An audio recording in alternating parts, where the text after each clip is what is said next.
안녕하세요. 성령 충만한 우리 교회 중고청년부 여러분, 김사무엘 전도사입니다. 오늘도 이렇게 여러분과 함께 다음 세대 예배를 드릴 수 있음에 참으로 하나님께 감사합니다. 오늘의 말씀은 요나 4장 10절에서 11절까지의 말씀인데요. 우리 다 함께 한 목소리로 봉독하도록 하겠습니다. 시작. 여호와께서 이르시되 내가 수고도 아니하였고 재배도 아니하였고 하룻밤에 났다가 하룻밤에 말라버린 이 박넝쿨을 아꼈거든. 하물며 이 큰 성읍 니느웨에는 12만여 명이요 가축도 많이 있나니 내가 어찌 아끼지 아니하겠느냐 하시니라. 아멘. 여러분, 우리는 대부분 요나서를 읽고 묵상을 하면서 하나님의 말씀을 거역하고 또 배를 타고 도망가다가 하나님께서 예비하신 풍랑을 만나서 물고기 뱃속에서 3일 동안 있었던 그러한 요나를 떠올립니다. 그러면서 하나님의 말씀을 순종하지 않으면 우리 또한 요나처럼 된다는 생각을 하고 또한 그러한 설교들을 들어왔습니다. 그런데 왜 요나는 하나님의 말씀에 순종하지 않았을까요? 요나는 계속해서 니느웨로 가서 그들에게 그들의 악행을 일러주라는 하나님의 말씀을 거부를 하는데요. 심지어 하나님을 피해서 배를 타고 다시스라는 곳으로 도망가려고 합니다. 그러다 결국 하나님이 예비하신 풍랑을 만나서 바다에 빠져 물고기 뱃속에서 3일 동안 있는 신세가 되죠. 그리고 물고기 뱃속에서 하나님께 회개의 기도를 드려서 뱃속에서 나와서 결국 니느웨로 향하여서 하나님의 말씀을 전합니다. 우리는 여기서 요나의 마음을 알기 위해서 니느웨라는 이 도시를 살펴볼 필요가 있습니다. 당시에 이 니느웨는 이시타르라는 여신이 보호하는 도시를 뜻하는데요. 아시리아 제국의 수도였습니다. 그리고 초기에는 아수르라는 도시국가였고 또 아수르는 국왕국을 멸망시킨 나라였어요. 그렇기 때문에 요나에게 이 니느웨는 조국의 원수나 다름이 없었습니다. 그러니 자신의 원수가 회개해서 구원을 받는 것을 원치 않았기에 하나님의 말씀에 불순종한 것입니다. 또 40일이 지나면 그들이 멸망을 할 텐데 이스라엘을 대표하는 예언자인 자신이 전한 말 때문에 그 사람들이 회개하여서 멸망하지 않게 된다면 자신의 나라에 큰 피해가 올 것이고 또 자신의 동족에게는 배반자가 될 테니까 말이에요. 한번 생각해 볼까요? 나를 엄청 괴롭히고 핍박하는 원수가 있다고 합시다. 그런데 나에게 사과도 안 하던 이 원수가 나의 아버지께 용서를 빌어서 구원을 받게 된다면 그 꼴을 누가 볼 수 있을까요? 어쩌면 요나의 이런 행동들은 당연했을지도 모르겠어요. 요나가 니느웨의 말씀을 전할 때에 사흘 길이나 걸어야 다 돌 수 있는 그 큰 성읍을 하루 길을 걸으면서 회개를 말씀을 전했다고 해요. 그것도 회개에 대한 그런 복음적인 메시지가 아니라 40일 뒤에 너네 망할 거야 라는 그러한 심판의 말만 전했다는 이 점에서 마지못해 이 말씀을 전했다는 것을 알 수 있습니다.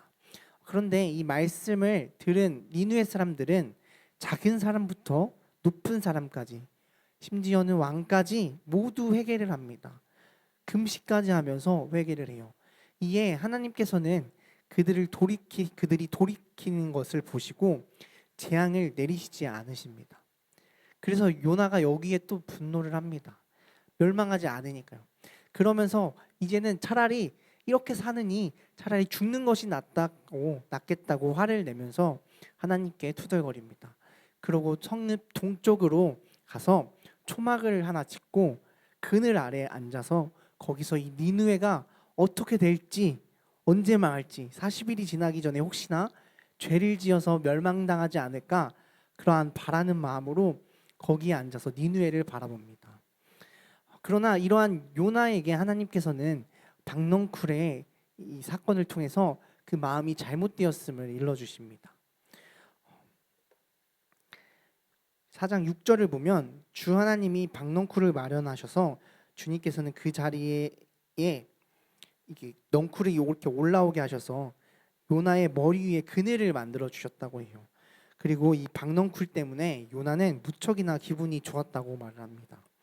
그런데 다음 날 동이 틀 무렵에 하나님이 이 벌레 한 마리를 마련하셨는데 그 벌레가 이 박넝쿨을 이렇게 먹으니까 그 박넝쿨이 시들어 죽고 맙니다.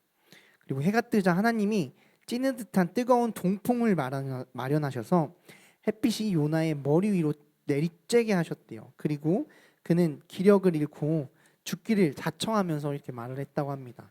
또 이렇게 사느니 내가 차라리 죽는 것이 더 낫겠습니다라고 말을 했다고 해요. 그러자 하나님께서 이 요나에게 이제 말씀을 해주십니다. 네가 키우지도 않고 하룻밤 사이에 자랐다가 죽어버린 이 식물도 너가 그렇게 아까워하는데 니느웨의 자우를 가리지도 못하는 그러한 것을 가릴 줄도 모르는 사람들이 12만 명도 더 되고 짐승들도 수없이 많은데 이 성읍을 내가 어찌 아까워하지 않겠느냐 이렇게 요나에게 질문을 하십니다. 근데 성경을 보면 이러한 질문을 끝으로 더 이상 요나의 대답이 나오지 않습니다. 여러분, 요나서에서 가장 중요한 주제는 회개입니다. 회개인데요.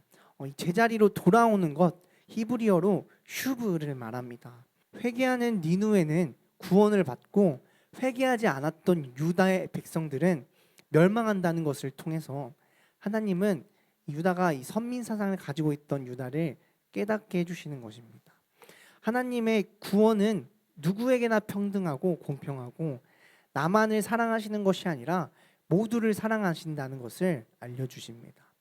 그러나 우리가 삶을 살아가면서 이 요나 같은 마음을 가지는 것이 너무나 당연하고 많을 때가 많습니다. 그렇기에 우리는 종종 착각을 하죠. 나는 착하니까 꼭 벌을 받아야 할 악역이 존재해야 된다고. 꼭 악인은 벌을 받아야 할 존재라고 생각을 합니다. 물론 하나님을 섬기고 있는 나에게 원수들이 잘 되는 꼴은 당연히 있을 수 없어 보이고 또한 이해도 할 수 없을 것입니다. 하지만 여러분, 그 악인은 좌로나 우로 치우쳤는지 자신이 알지도 못하는 죄의 길에 빠진 사람들입니다.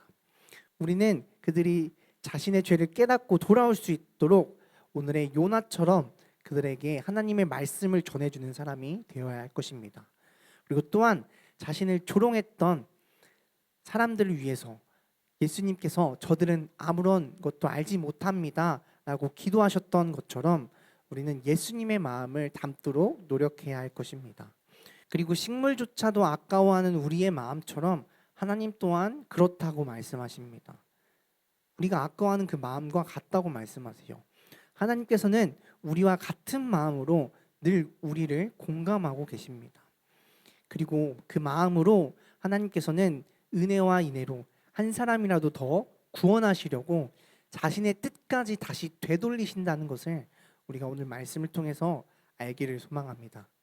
그럴 때에 우리 가운데의 원수를 미워하는 마음과 그들을 구원의 대상이 아니라 생각하는 그러한 마음들이 변화될 줄로 믿습니다. 또 하나님의 마음으로 그들을 바라볼 수 있을 것입니다. 여러분, 그러한 저와 성령 충만한 우리 교회 중고청년부 여러분이 되기를 간절히 소망합니다. 아멘.